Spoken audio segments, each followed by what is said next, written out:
যুগ যুগ ধরে ইরান বিজ্ঞান থেকে সাহিত্য চর্চা, ধর্ম থেকে কর্ম সব ক্ষেত্রে যেভাবে উন্নতি করেছে তা অবিশ্বাস্য। ইরান এমন একটা দেশ যেখান থেকে উঠে এসেছে দুনিয়া নাড়িয়ে দেওয়ার মতো কবি আর অভাবনীয় আবিষ্কার করা সব বিজ্ঞানী। সমৃদ্ধ ইতিহাস আর গৌরবোজ্জ্বল নানা অধ্যায়ের কারণে ইরানিদের বলা হয় বীরের জাতি। কারণ ইরানিরা ঐক্যবদ্ধ থাকার পাশাপাশি জ্ঞান বিজ্ঞানের সকল শাখায় চষে বেরিয়েছে। সেসব শাখাগুলো সম্পর্কে জেনে নিন। ইরানিদের আত্মপরিচয়ের ভিত্তি গড়ে উঠেছে তাদের সাহিত্যে, বিশেষ করে কবিতার উপর। ফেরদৌসি, আল্লামা হাফিজ, ওমর খৈয়াম ও জালালউদ্দিন রুমির মতো কবিদের সৃষ্টি আজও বিশ্বের বিভিন্ন প্রান্তে পাঠ করা হয়। গজল ও কবিতায় তারা প্রেম, ধর্ম, দর্শন, মরমিবাদ, রাজনীতি, এমনকি লড়াইয়ের ধারণাও দিয়েছেন। শেখ সাদির কথাটা আলাদা করে বলতেই হয়। ইরানের সাহিত্য ও সংস্কৃতির ইতিহাসে শেখ সাদি এক অনন্য স্থান দখল করে আছেন। 12 ও 13 শতকে জন্ম নেওয়া এই মহান কবি তার সাহিত্যকর্ম, মানবিক মূল্যবোধ ও দর্শনের গভীরতার কারণে আজও বিশ্বজুড়ে স্মরণীয়। শেখ সাদির লেখা কেবল পারস্য তথা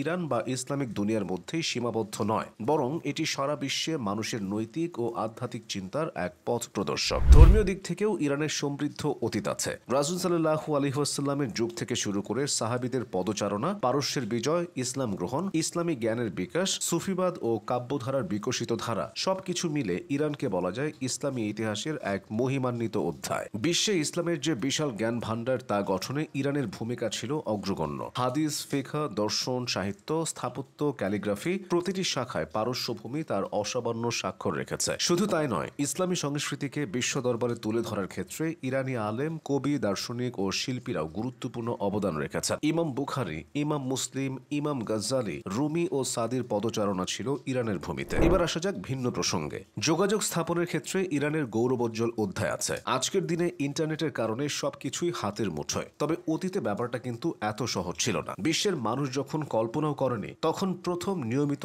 ডাক ব্যবস্থা শুরু করেছিল প্রাচীন ইরানের মানুষরা। সরকারি নথিপত্র এক জায়গা থেকে অন্য জায়গায় নেওয়ার জন্য তখন ঘোড়ায় টানা 4 চাকার গাড়ি ব্যবহার করা হতো। নিয়মিত ডাক পরিষেবার চল প্রাচীন ইরানে শুরু হয়েছিল খ্রিস্টপূর্ব 6ষ্ঠ শতাব্দীতে সম্রাট সাইরাস দ্য গ্রেটের শাসনামলে। এছাড়া চিকিৎসা ও গণিত শাস্ত্রে ইরানিদের অবদানের কথা দুনিয়া জোড়া সমাদৃত।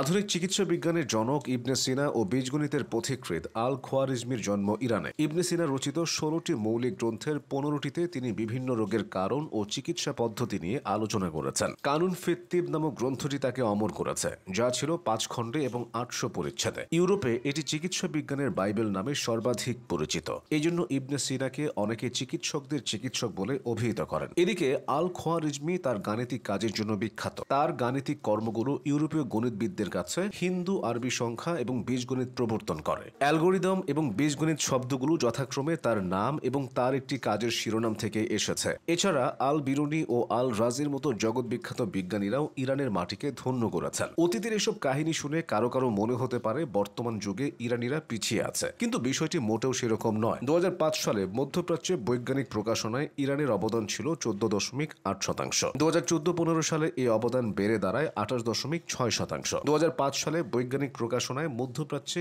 ইরানের অবস্থান ছিল তৃতীয়। সেখানে 2014-15 সালে একেবারে শীর্ষস্থান দখল করে দেশটি। ইরানের পাবলিক বিশ্ববিদ্যালয় রয়েছে 150-র বেশি, পাবলিক মেডিকেল বিশ্ববিদ্যালয় রয়েছে 58টি, বেসরকারি ইসলামিক বিশ্ববিদ্যালয় 567টি এবং বেসরকারি বিশ্ববিদ্যালয় রয়েছে 354টি। এগুলোই প্রমাণ করে ইরান অতীতের মতো বর্তমানেও সফলতা ও সমৃদ্ধির পথেই হাঁটছে।